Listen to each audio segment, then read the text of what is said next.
is baking here in the Philippines, but let me give you a little bit of tour of the bike. Let me flip this around. Woo! Look at that for a view.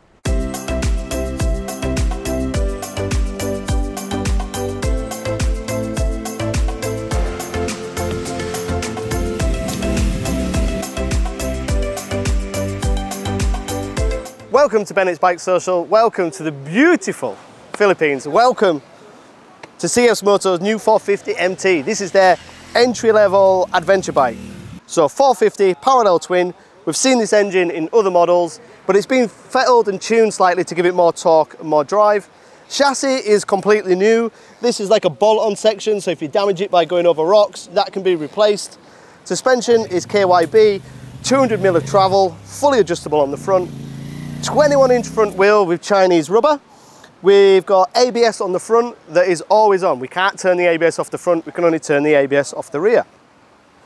At the back we've got KYB again, adjustable suspension, and we've got traction control. In the middle bit, 5-inch TFT screen, full colour, interactive. You can connect that to your Bluetooth. You've got very simple switchgear, very straightforward, very easy. Tank is nice and big and wide. It should be really frugal. We've got an adjustable screen and there is an abundance of accessories. That is a lot to do, especially when it's under £6,000. That's just stopped you a little bit, hasn't you? That is under £6,000 in the UK. That is an incredible value for money. In so many ways, it's incredible value for money, like the old Enfield Himalayan used to be. So we've had the opportunity here in the Philippines to ride this bike on varied terrain. Now the varied terrain is not fast, so we've not done top speed, we've not done what it's going to be like in vibrations, I don't know what it's going to be like at cruising in the UK at 75, 80 miles an hour. I imagine that 450 parallel twin is going to be a little bit gasping once you get to high speeds and maybe a little bit vibey, but we've had great fun today here in the Philippines and it's been the kind of perfect tool for the job.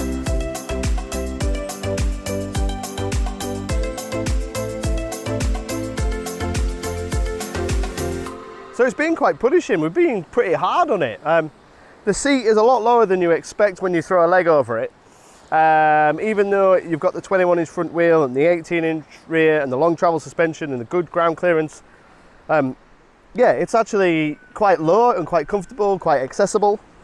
Then these tyres, the Chinese-made tyres, they're okay, but we're not really going into corners, pegs on the floor, having loads of fun, because you just can't really do that on these type of roads here. But the coping, I think they haven't dropped enough pressures in the tyres for the off-road, because the rear's not got a lot of grip, and when you turn the ABS off, it's quite easy to make that spin. Then this area, just let me get the camera, this area is quite wide here when you stood up on the pegs, so it doesn't really need to be that wide for a 450 twin, but it is quite wide, and the bars, I just like them a little bit higher, to be honest.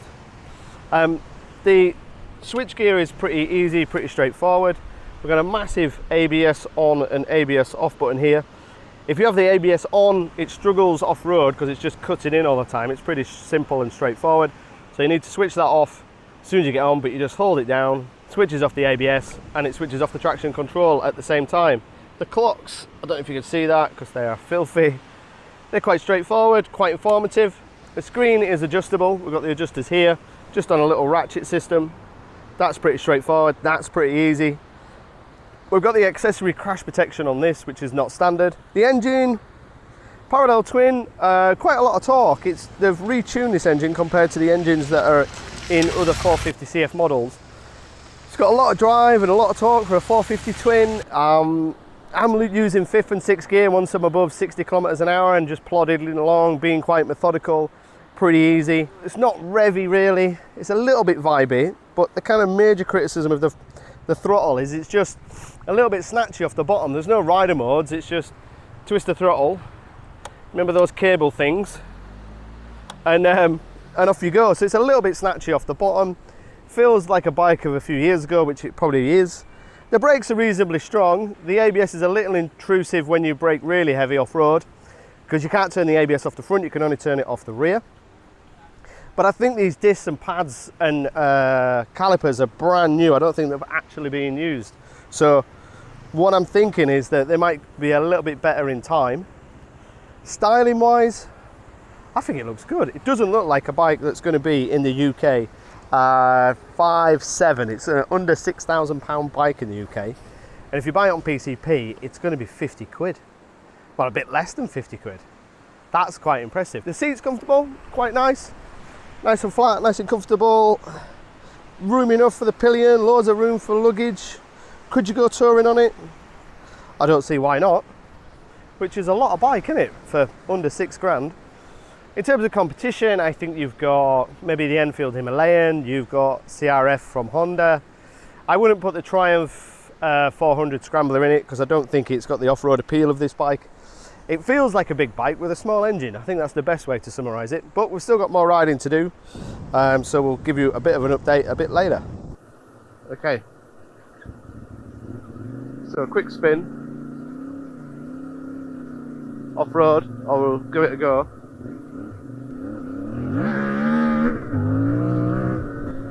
That's not bad.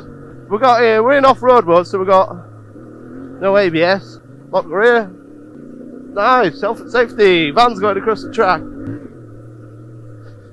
little bit there. Oh, the bars are a little bit low, but it's not bad. This kind of is what it is. That feels alright on a bit of lean. Keep going.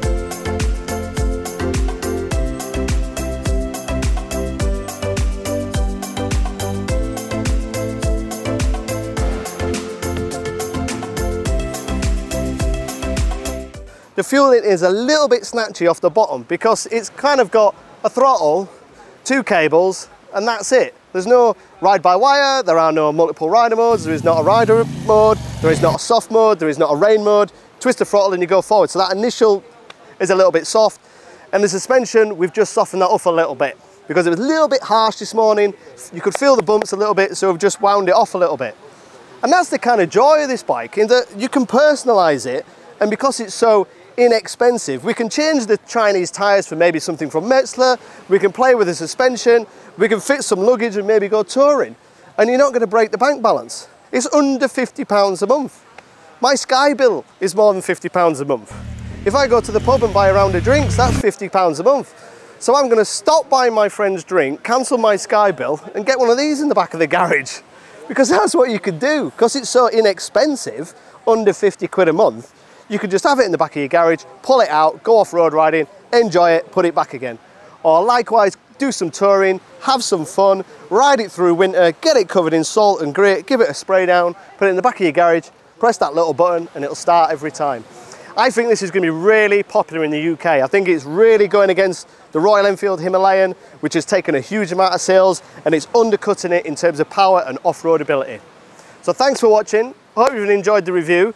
This has not been a holiday. If you've got any questions, get them below. We'll try to answer as many as possible. As I said, we've not done the high-speed stuff. We'll visit that at another time. We'll get the bike at Bike Social and we'll give it a thorough UK test. But thanks for your CFMoto. Thanks for the holiday, work.